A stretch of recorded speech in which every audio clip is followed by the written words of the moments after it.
Assalamualaikum warahmatullahi wabarakatuh. Baik, pada kesempatan kali ini saya akan menjelaskan mengenai data transmission. Sebelumnya perkenalkan, nama saya Edo Kalam Perwira, NIM saya 191440013 dari kelas instrumen 2B. Pada pembahasan pertama, kita akan membahas mengenai konsep dan terminologi dari transmisi data itu sendiri. Jadi, transmisi terjadi antara transmitter atau pemancar dan receiver sebagai penerimanya. Transmisi diklasifikasikan menjadi guided dan unguided. Pada guided medium, gelombang dipandu sepanjang jalur fisik. Contohnya yaitu twisted pair, coaxial cable, dan optical fiber. Sedangkan unguided medium menyediakan sarana untuk memancarkan gelombang, namun tidak membimbingnya. Contohnya yaitu air atau udara, kemudian vakum, dan air laut. Berikut istilah-istilah mengenai transmisi data. Di antaranya yaitu direct link. Direct link merupakan jalur transmisi yang hanya terdapat dua komponen saja. Jadi sinyal langsung merambat dari transmitter ke receiver. Direct link tidak ada perangkat perantara selain amplifier dan repeater yang digunakan untuk meningkatkan sinyal. Sistem ini berlaku pada guided medium dan unguided medium. Kemudian point to point, yaitu menyediakan direct link pada dua device yang saling berbagi medium. Ada juga multipoint yang terdapat lebih dari dua device yang menggunakan jalur hubungan. Lalu simplex, yaitu sinyal hanya dipancarkan melalui satu direksi saja, seperti televisi contohnya. Half duplex, yaitu pengiriman dua arah, namun hanya dapat melakukan satu direksi dalam satu waktu yang bersamaan. Jadi kedua stasiun mengirim secara bergantian informasinya. Contohnya yaitu radio polisi. Kemudian full duplex, pengiriman dua arah dan dapat dilakukan secara bersamaan. Salah satu contohnya yaitu telepon.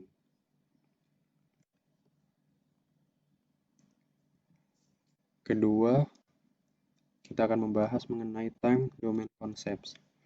Sebelum membahas mengenai konsep domain waktu ini, saya akan menjelaskan terlebih dahulu apa itu domain waktu. Jadi, domain waktu merupakan sebuah metode yang digunakan untuk menganalisis data. Dan domain waktu ini menganalisa data selama periode waktu tertentu. Salah satu konsepnya yang pertama yaitu terdapat sinyal analog. Pada sinyal ini, variasi intensitas sinyalnya mulus dari waktu ke waktu.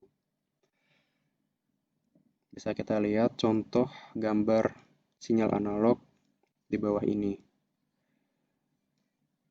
Pada gelombang ini terdapat amplitudo yang dinyatakan dalam besaran volts dan dihubungkan dengan variabel waktu. Selanjutnya yaitu sinyal digital. Pada sinyal ini intensitas sinyal konstan pada beberapa saat, kemudian dapat berubah ke konstanta lain secara tiba-tiba. Seperti yang bisa kita lihat pada contoh gambar sinyal digital di bawah. Pada sinyal digital ini, dia mengenal bilangan biner di mana data yang diterima berupa 1 dan 0.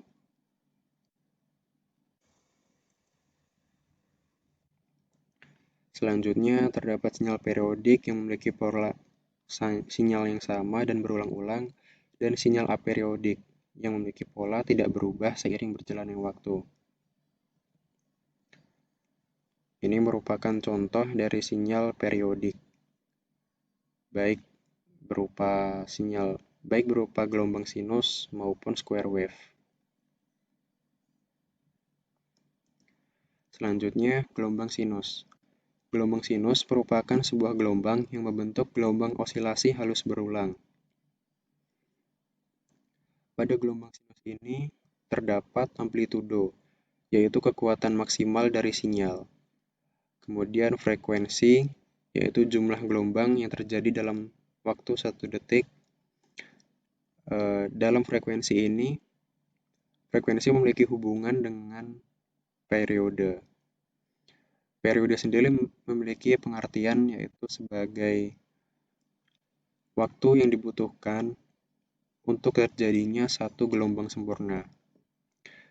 Dan jika dijadikan sebuah persamaan matematika, maka akan menjadi periode sama dengan 1 dibagi frekuensi. Selanjutnya terdapat panjang gelombang, yaitu jarak yang terbentuk dalam 1 kali beredar, dan panjang gelombang ini dinyatakan dalam simbol lambda. Berikut merupakan contoh dari gambar gelombang sinus.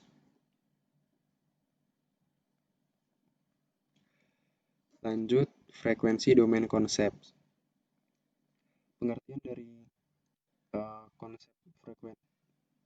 dari domain frekuensi itu sendiri yaitu merupakan sebuah metode yang digunakan untuk menganalisis data. Pada domain frekuensi mengacu pada analisa fungsi matematika atau sinyal yang sehubungan dengan frekuensi. Konsep dari domain frekuensi ini diantaranya sinyal biasanya dibentuk dari berbagai frekuensi. Kemudian komponennya adalah gelombang sinus. Dapat dijelaskan bahwa setiap sinyal dibuat dari komponen gelombang sinus dapat mencetak fungsi domain frekuensi. Ini merupakan contoh representasi dari konsep gelombang frekuensi.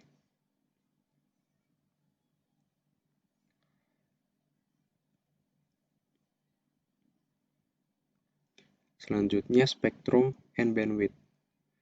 Pengertian dari spektrum yaitu rentang frekuensi yang dikandung dalam sinyal tersebut. Kemudian, bandwidth terdapat bandwidth absolut, yaitu lebar pita absolut, dan juga bandwidth efektif, yaitu pita sempit atau narrowband dari frekuensi-frekuensi dengan energi yang utama. Selanjutnya ada juga komponen DC, yang jika sinyal termasuk komponen frekuensi 0, maka komponen itu adalah arus searah DC atau komponen konstan.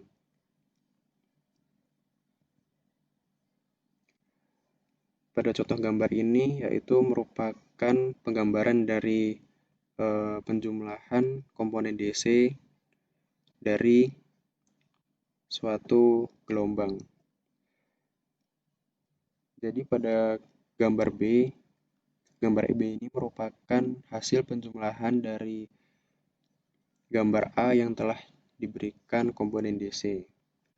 Bisa kita lihat, tanpa komponen DC, sinyal memiliki amplitudo rata-rata 0, seperti yang terlihat pada domain waktu di gambar A.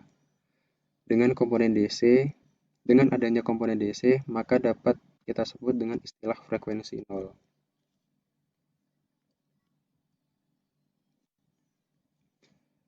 Kemudian kecepatan data dan bandwidth. Pada setiap sistem transmisi mempunyai pita terbatas dari frekuensi, dan hal ini membatasi kecepatan data yang dapat dibawanya. Analog and digital data transmission. Analog dan digital dapat juga diistilahkan kontinu dan diskrit. Keduanya kerap digunakan dalam komunikasi data, setidaknya dalam 3 konteks, yaitu data, pensinyalan, dan transmisi. Pengertian dari data itu sendiri yaitu merupakan entitas yang menyampaikan makna atau sebuah informasi. Lalu persinyalan yaitu propagasi fisik sinyal di sepanjang media yang sesuai. Dan transmisi yaitu komunikasi data dengan propagasi dan pemrosesan sinyal. Lanjut mengenai aplikasi analog digital pada data, sinyal, dan transmisi.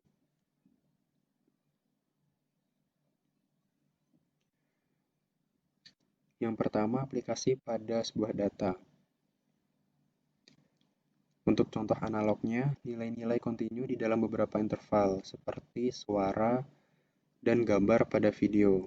Sedangkan untuk digital, nilai-nilai diskrit, seperti teks dan integer. Selanjutnya, aplikasi pada sinyal, berupa data yang dijalarkan atau dipropagasikan atau ditransmisikan. Contohnya pada analog, variabel secara kontinu, berbagai media transmisi seperti kawat, serat optik, dan udara. Kemudian ada speech bandwidth yang berkisar pada frekuensi 100 Hz hingga 7000 Hz. Ada juga telepon bandwidth berkisar pada frekuensi 300 Hz sampai 3400 Hz dan video bandwidth yang berkisar pada 4 MHz. Lalu untuk contoh digitalnya menggunakan dua komponen DC. Kemudian data dan sinyal. Biasanya menggunakan sinyal digital untuk data digital dan sinyal analog untuk data analog. Bisa menggunakan sinyal analog untuk membawa data digital seperti pada modem. Bisa juga menggunakan sinyal digital untuk membawa data analog seperti compact disc audio. Gambar ini merupakan contoh dari pemancaran sinyal analog, baik yang berasal dari data analog maupun data digital. Pada contoh pertama, terdapat data analog berupa gelombang suara yang kemudian diproses oleh alat komunikasi telepon dan dipancarkan menjadi sinyal analog. Untuk contoh keduanya, terdapat data digital berupa pulsa biner yang diolah oleh modem dan ditransmisikan menjadi sinyal analog juga. Sedangkan ini merupakan contoh dari transmisi sinyal digital, baik yang berasal dari sinyal analog maupun data digital menggunakan kodek dan digital transceiver.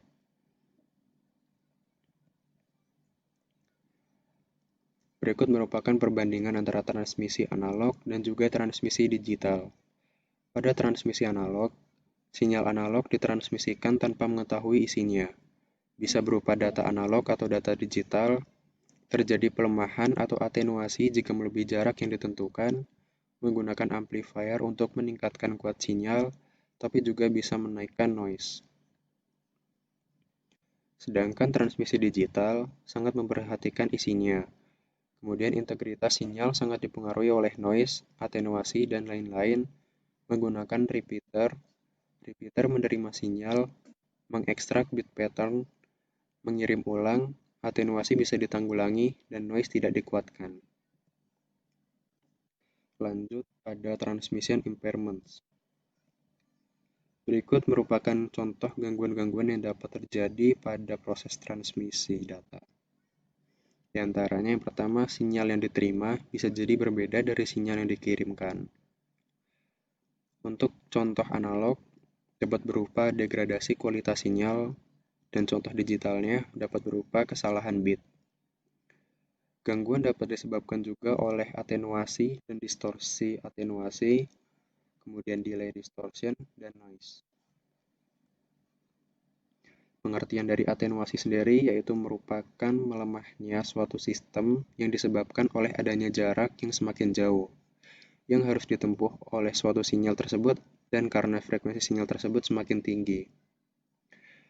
Delay distorsi yaitu merupakan gangguan yang terjadi akibat kecepatan sinyal yang melalui media berbeda-beda sehingga tiba pada penerima dengan waktu yang berbeda pula. Selanjutnya noise yaitu tambahan sinyal yang tidak diinginkan yang masuk di antara transmisi dan penerima. Gangguan noise dapat berupa thermal atau suhu, kemudian intermodulasi yaitu sinyal penjumlahan dan pengurangan dari frekuensi aslinya yang menggunakan media bersama, lalu crosstalk dan impulse. Kapasitas channel. Data rate atau kecepatan data yaitu merupakan jumlah data dalam bit yang melewati suatu medium dalam waktu 1 detik. Biasanya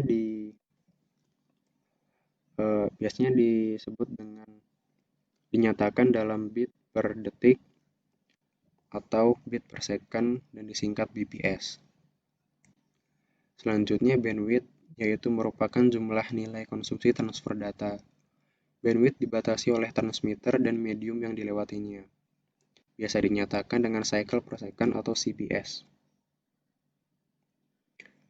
Baik, sekian informasi yang dapat saya sampaikan mengenai data transmission.